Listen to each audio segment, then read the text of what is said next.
So it's really actually a kind of research project, you would say, that starts here in Ghent. This is the starting point. But your aim at the end is to show the methane hydrate, or as a methane hydrate, or the act of burning the methane hydrate. That's the two things you're interested in the longer term. Yeah, but it's going to be hard to realize that for your show. My idea, this is the plan as exhibition space. So this is my space. My idea was trying to replace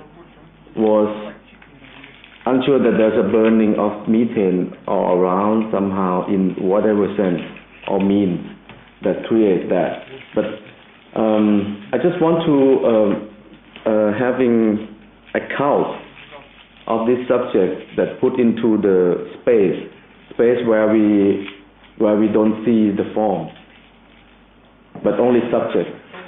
So let's say you don't see anything inside here.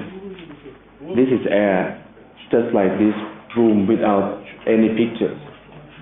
So you have only the pictures of the thing that about the methane hydrate burned out, creating this, what you were saying, the CO2 or the methane and CO2 after all.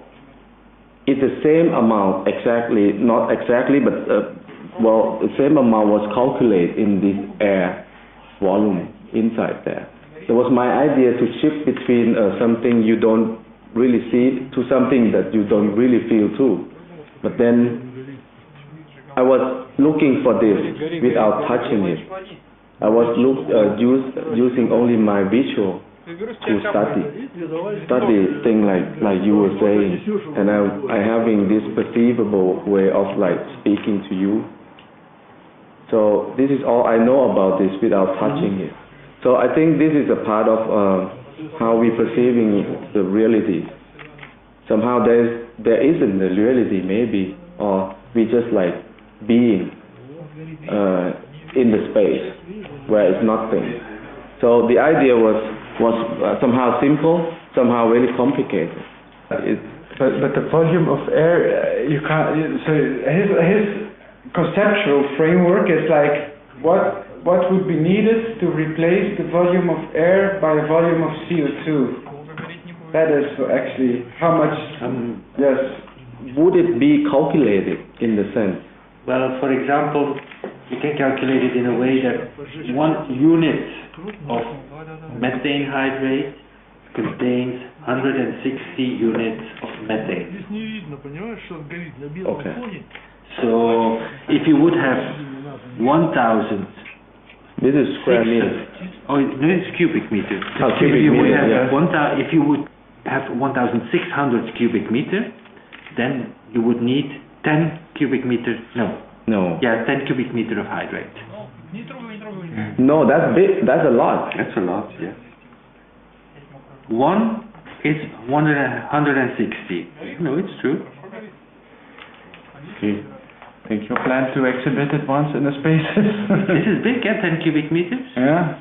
Volume of methane hydrate will make 160 volumes of methane. 1 volume of methane that you burn will make 1 volume of CO2. Okay. That's 1 to 1. Ah, that's 1 to 1. But it just increased from the greenhouse effect, the heating effect of the methane is 20 times that of CO2. Okay. But in terms of volume, if you want to really fill this up, you need to divide it by 160, and you come up with the volume of methane hydrate. So this thing is going to.